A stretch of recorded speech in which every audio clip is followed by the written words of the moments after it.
நாம் தமிழர் கட்சியிலிருந்து காளியம்மாள் அவர்கள் அதிகாரப்பூர்வமா விலகியிருக்காங்க. அவங்க விலகுனதுக்கு அப்புறமா அவங்க இந்த கட்சியில சேர போறதாவும், அந்த கட்சியில சேர போறதாவும் பல பேர் பலவிதமா பேசியிருக்காங்க.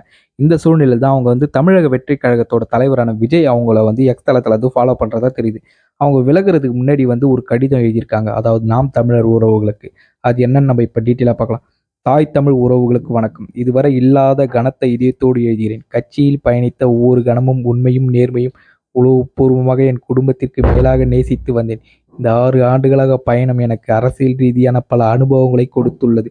பல உறவுகள் அக்கா தங்கையாகவும் அண்ணன் தம்பிகளாகவும் கிடைத்ததையும் அவர்களுடன் என்னுடன் பழகிய விதங்களையும் எண்ணி மகிழ்கிறேன். நமக்கெல்லாம் ஒரே பெருங்கனவு தான், அது தமிழ் தேசியத்தின் வெற்றியும் அதனை மக்களிடம் கொண்டு சேர்த்தல் என்னும் உன்னத நோக்கமும். அந்த நோக்கத்தை அடைய வேண்டும் என்ற பாதையில் நானும் ஒரு பகுதியாய் இணைந்து பயணித்ததில் தான் பெருமை கொள்கிறேன். ஆனால் இப்பாதை இவ்வளவு சீக்கிரம் முடியும் என நான் கனவிலும் நினைக்கவில்லை. கடந்த 6 வருடங்களாக ஒரு சமூக மாற்றத்திற்காக ஒரு பெண்ணாக இருந்து எவ்வளவு போராட முடியுமோ என் ஆற்றலையும் மீறி உங்கள் எல்லோர் அன்பாலும் நம்பிக்கையாலும் இந்த களத்தில் நின்றிருக்கிறேன். எனினும் காலத்தின் சூழல் உயிராக எண்ணி வழிநடத்தும் நாம் தமிழர் கட்சி எனும் இந்த பாதை இத்துடன் முடித்து வைக்கப்படுகிறது என்பதை மிகவும் வருத்தத்துடன் கனத்த இதயத்துடன் தெரிவித்துக் கொள்கிறேன். இங்கு பயணத்தில் பலரின் அன்பு, அக்கறை, நம்பிக்கை, என் மீதான அளவற்ற பாசம் என்ற அனைத்தையும் மனதில் நிலைநிறுத்தியுள்ளேன்.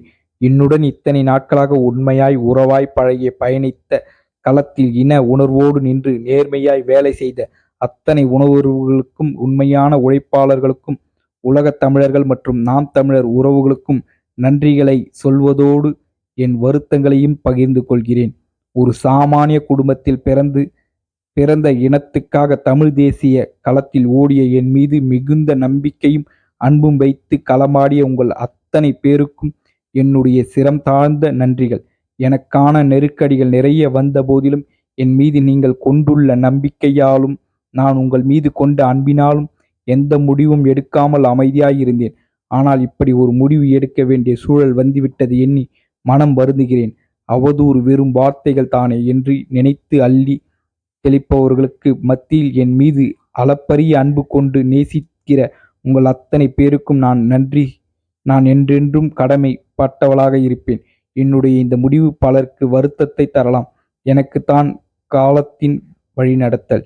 என்றும் தமிழ் தேசியத்தை விதைக்கும் வழியில் என் பயணம் தொடரும். நன்றி, வணக்கம். நாம் தமிழர்.